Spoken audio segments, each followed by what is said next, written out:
Hi there, Virgo, Sun, Moon, and Rising. It's time to have a look and see just what is going on when it comes to the month of December 2021 and its astrology for you. Just a quick reminder, I've already put up a couple of videos, each going into a deeper examination of both the Venus retrograde and Jupiter move into Pisces, where Jupiter will be throughout the majority of 2022. And so we will touch on those a little bit in this video, but if you want to go into a much deeper examination, check those videos out.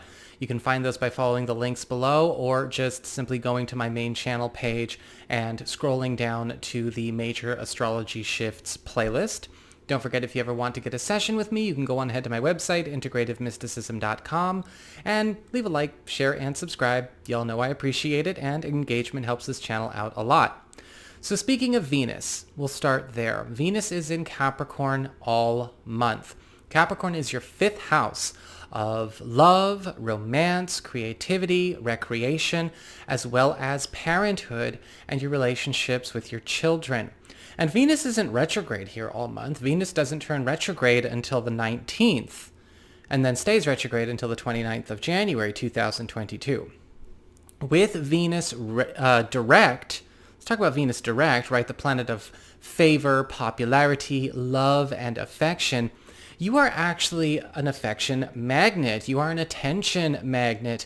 The first half of this month is going to be a very strong time to enjoy a bit of a honeymoon phase resurgence for your relationships, whether it's with a partner or maybe even attracting a new partner that is also going to be having a lot of those really deep, really fanciful kinds of experiences, really strong electric chemistry. Some of you may find, if you're entering the dating scene, that you've got more than one partner potential to choose from, as that magnetism goes very, very strong. This is also a great time for those of you that have been looking for ways to maybe draw in some support or maybe even bring awareness to a creative project or maybe some kind of big gift you want to give to the world. And a lot of you are also going to find it's a wonderful time to, develop stronger communications as well as deeper affection with your kids. Now, after the 19th, when Venus goes retrograde, Venus can show us the shadow of all of these things. And we see Venus retrograde now really shining a light on things that will need to be worked on, of course, if we're to have the best love life or the best life as a parent or maybe the best creative expression, the most satisfying recreational opportunities when it comes to just bringing in that fun, that stimulation, that inspiration. However, what gets brought up typically with Venus retrograde has to do with insecurity, volatility, escapism, and immaturity.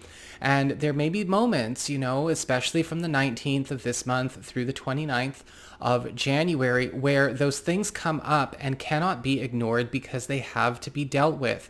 Be so careful if you are getting into new dating scenarios, new relationship scenarios, not to let it get away from you in terms of maybe going too fast, going into roller coaster territory, or letting disproportionate emotional exchanges start to steer or veer a potential coupling off course. And sometimes that can happen. I always say to people, don't get official during a Venus retrograde. If you can't wait, you're not ready for the relationship.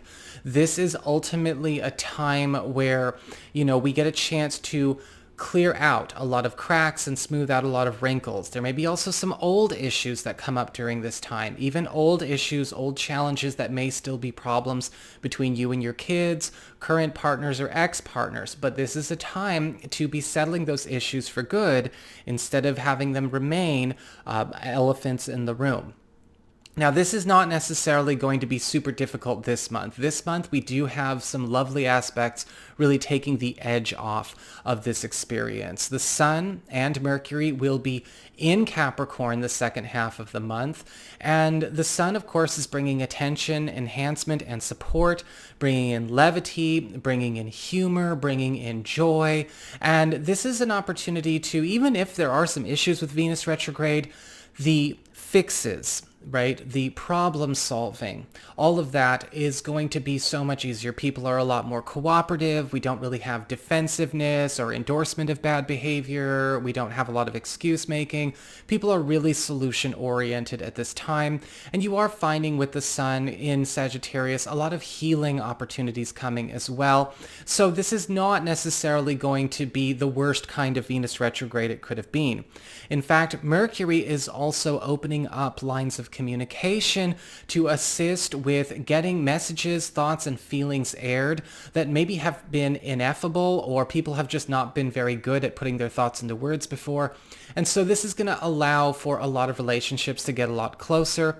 And with Mercury in the 5th house, you may also find that we are discovering newer, healthier, and more mutually enhancing love languages and partnerships, and newer and more mutually enhancing and mutually complementary communication styles or routines with our kids, which ultimately give the chance to stabilize and secure the relationship, thus, of course, quelling any kind of volatility or insecurity or issues that come up as Venus retrograde tries to work out all of these challenges, right? In the other video, I say Venus is putting pressure on the cracks that are already there, so we do something about the cracks, not just ignore them, not overlook them. The first half of the month, however, we also have the Sun and Mercury in Sagittarius, your 4th house of home and family. And this is a great time for a lot of you that have been maybe looking to boost your home economy. With Mercury in your 4th house, you are going to be noticing that not only is the home economy as far as you or your partner's income is concerned, but any home-based business operation that you're working on is starting to generate a lot of new interest, a lot of new revenue. It's also a wonderful time for those of you that have been doing a bit of house hunting, preparing for any kind of big moves, or anyone who's been maybe trying to get closer or more connected with family members. The sun bringing attention, enhancement, and support, helping you to kind of grow those bonds, really nurture those relationships with family, and also with Mercury, expand a little bit of the time and the bonding experiences that you already share, or even renew ones that you miss that you wish you could have. Some big trend shifters of the month as well are coming with Mars starting off in Scorpio, your 3rd house of communications, pacts, promises, commitments, popularity, and your peer group.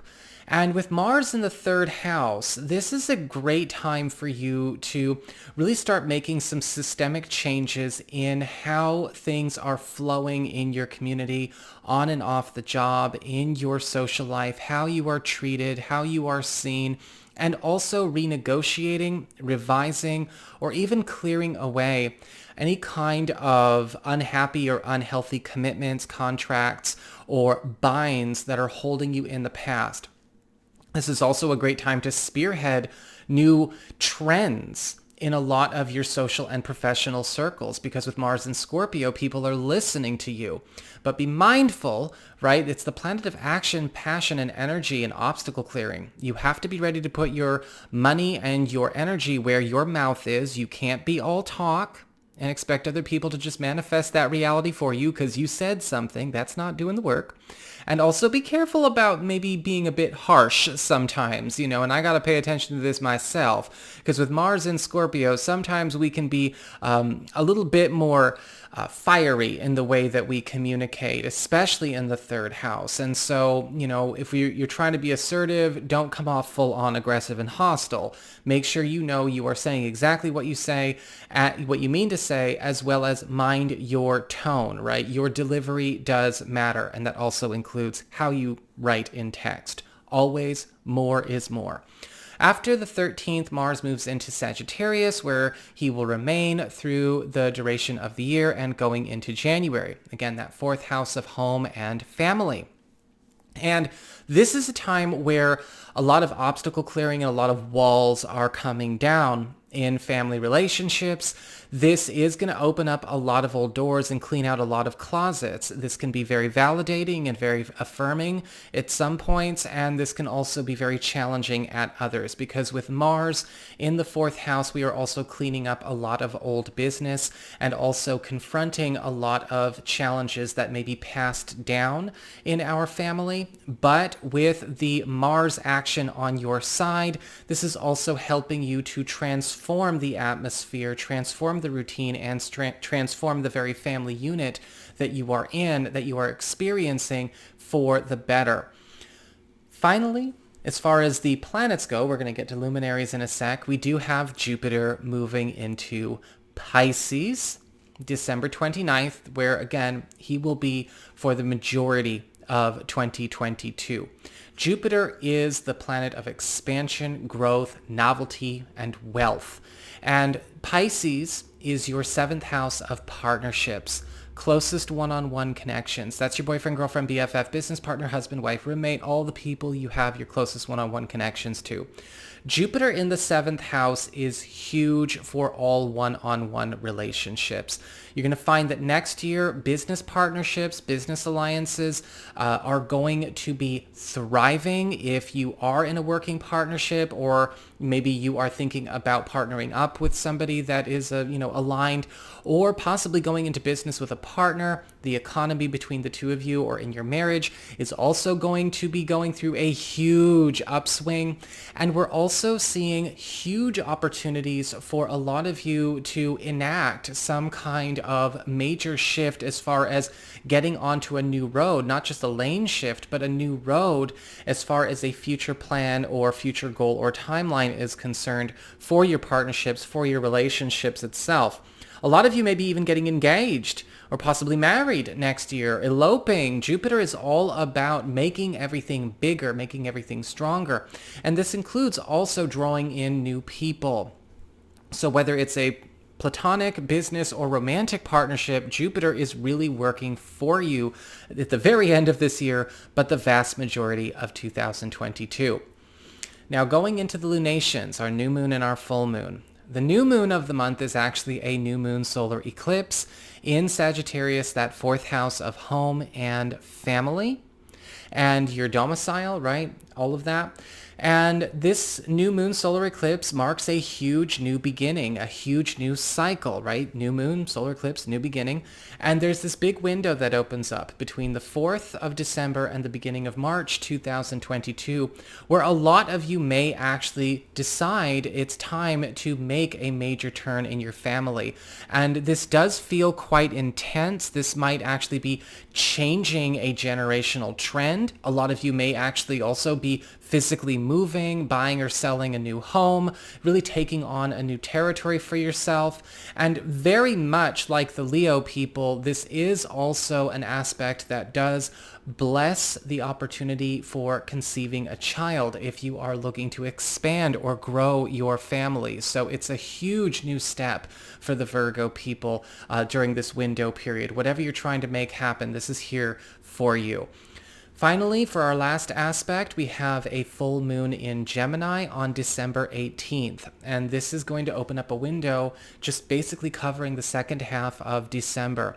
And a full moon in Gemini is a full moon in your 10th house of career, upward mobility, promotions, status, and your prominence. And so when we talk about social status, financial status, and promotions, a full moon in Gemini indicates a graduation that is happening in your career or in your job. Yes, there is an opportunity for a lot of you to maybe be up for promotion, or maybe a lateral move that actually goes at a bit of an incline, still moving up. A lot of you may be actually graduating from a certain pay scale, or maybe even graduating from a certain status or a certain station that you've been at in your field, whether it's in your own business, if you own your own business, or something going on in the hierarchy of your employment situation. A full moon here is ending a major era in your professional life, but it's because you're getting launched upwards. So that is what I've got for you all. I hope you enjoyed it. If you did, don't forget to like, share, and subscribe. You know I appreciate it. And should you ever want to get a session with me, go on ahead to my website. It's integrativemysticism.com.